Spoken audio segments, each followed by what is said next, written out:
ದೇವರ ಅತಿ ಪರಿಶುದ್ಧವಾದ ನಾಮಕ್ಕೆ ಸ್ತೋತ್ರವಾಗಲಿ. ಕ್ರಿಸ್ತನ ಕೃಪೆ ಇನ್ನೊಂದು ಮುಂಜಾನೆಯಲ್ಲಿ ಈ ಉದಯ ಕಾಲದಲ್ಲಿ ನಾನು ನಿಮ್ಮೆಲ್ಲರನ್ನ ದೇವರ ವಾಕ್ಯಗಳಿಂದ ಭೇಟಿ ಮಾಡುವುದರಲ್ಲಿ ಸಂತೋಷ ಉಳ್ಳವನಾಗಿದ್ದೇನೆ. ಪ್ರಿಯ ದೇವ ಜನರೇ, ಈ ಮುಂಜಾನೆಯಲ್ಲಿ ಕರ್ತನ ವಚನ ನಮ್ಮನ್ನು ಹೀಗೆ ಬಲಪಡಿಸ್ತಾ ಇದೆ.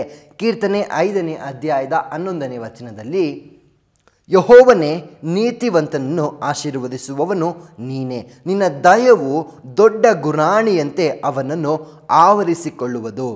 ಪ್ರಿಯ ದೇವ ಜನರೇ, ವಾಕ್ಯ ಹೀಗೆ ಸ್ಪಷ್ಟಪಡಿಸ್ತಾ ಇದೆ, ಯೆಹೋವನೇ ನೀತಿವಂತನನ್ನು ನೀನೇ ಕಾಯುವವನಾಗಿದ್ದೀರಾ, ನೀತಿವಂತನನ್ನು ಆಶೀರ್ವದಿಸುವವನು ನೀವೇ ಆಗಿದ್ದೀರಾ ಅಂತ.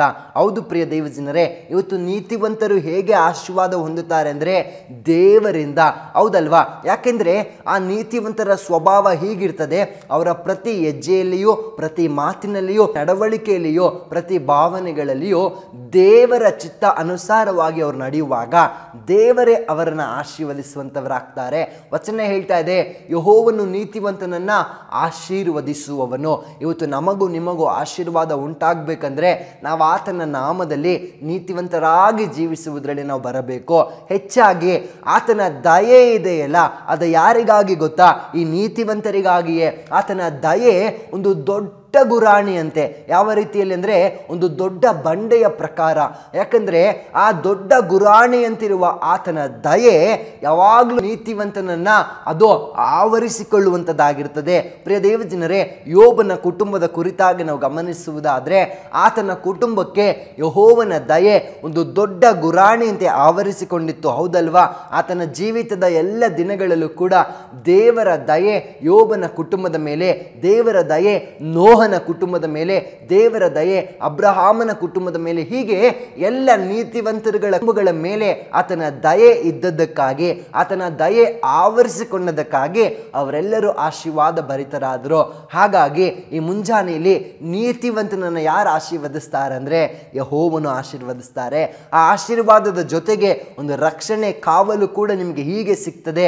ಒಂದು ದೊಡ್ಡ ಗುರಾಣಿಯಂತಿರುವಂಥ ಕಾವಲು, ಒಂದು ರಕ್ಷಣೆ, ಅದು ನಿಮ್ಮ ಕುಟುಂಬಕ್ಕೂ ನಿಮಗೂ ದೊರೆಯುವಂಥದ್ದಾಗಿರ್ತದೆ. ಎಷ್ಟೋ ಬಾರಿ ನಾವು ಹೀಗೆ ಯೋಚಿಸ್ತೀವಿ, ಅಯ್ಯೋ ನಮ್ಮ ಜೀವಿತವನ್ನು ರಕ್ಷಿಸುವವರು ಯಾರೋ, ನನ್ನ ಮಕ್ಕಳ ಭವಿಷ್ಯವನ್ನು ನೋಡಿಕೊಳ್ಳುವವರು ಯಾರೋ, ನನ್ನ ಜೀವಿತದ ಹೆಜ್ಜೆ ಹೆಜ್ಜೆಯಲ್ಲೂ ಕೂಡ ನನ್ನನ್ನು ಕಾಯುವವರು ಯಾರೋ, ಮಾರ್ಗದರ್ಶಿಸುವವರು ಯಾರೋ, ಏನಾದರೂ ಗಂಡಾಂತರಗಳು, ಏನಾದರೂ ತಾಪತ್ರಗಳು ನನ್ನ ಜೀವಿತಕ್ಕೆ ತಗುಲುವುದಾದರೆ ಏನು ಮಾಡುವುದು ಅಂತ ಅನೇಕ ಚಿಂತೆಗಳನ್ನು ನೀವು ಮಾಡುವುದು ಉಂಟು, ಹೌದಲ್ವಾ? ನಾನು ಹೇಳ್ತೀನಿ ಕೇಳ್ರಿ, ನೀತಿವಂತನನ್ನು ದೇವರು ಆಶೀರ್ವದಿಸ್ತಾರೆ.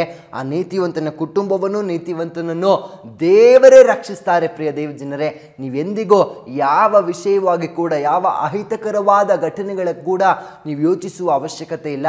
ದೇವರ ದಯೆ ಇದೆ ನೋಡ್ರಿ, ಅದು ನಿಮ್ಮ ಕುಟುಂಬವನ್ನು ಒಂದು ದೊಡ್ಡ ಗುರಾಣಿಯಂತೆ ಆವರಿಸಿಕೊಳ್ಳುವಂಥದ್ದಾಗ್ತದೆ. ಅದು ನಿಮ್ಮನ್ನೇ ಹುಡುಕಿ ಬಂದು ಆವರಿಸ್ತದೆ. ಹಾಗಾಗಿ ನಂಬಿಕೆಯಲ್ಲಿ ಜೀವಿತವನ್ನು ಸಾಗಿಸುವಂಥವರಾಗೋಣ. ಕರ್ತನು ಈ ದಿನಕ್ಕಿಂತ ಮುಂಬರುವ ದಿನಗಳಲ್ಲಿ ಇನ್ನಷ್ಟು ಆಶೀರ್ವಾದವನ್ನು ನಿಮ್ಮ ಬಾಳಿನಲ್ಲಿ ಮಾಡುವುದಕ್ಕೆ ಹೋಗ್ತಾ ಇದ್ದಾರೆ. ನಂಬಿಕೆಯೊಟ್ಟಿಗೆ ಪ್ರಾರ್ಥಿಸೋಣವೇ? ಪರಿಶುದ್ಧಾತ್ಮನಾದ ದೇವರೇ, ನಿಮಗೆ ಸ್ತೋತ್ರಪ್ಪ.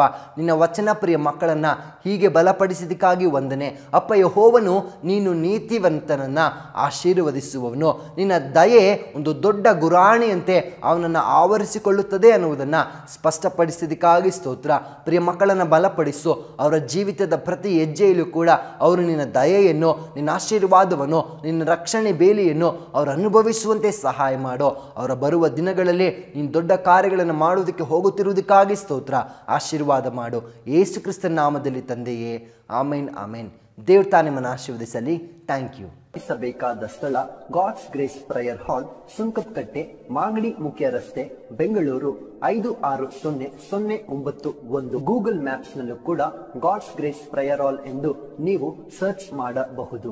Further details and prayer support, contact Word to Word Ministries, Bangalore. Phone 9008725814, 9008725815. God bless you.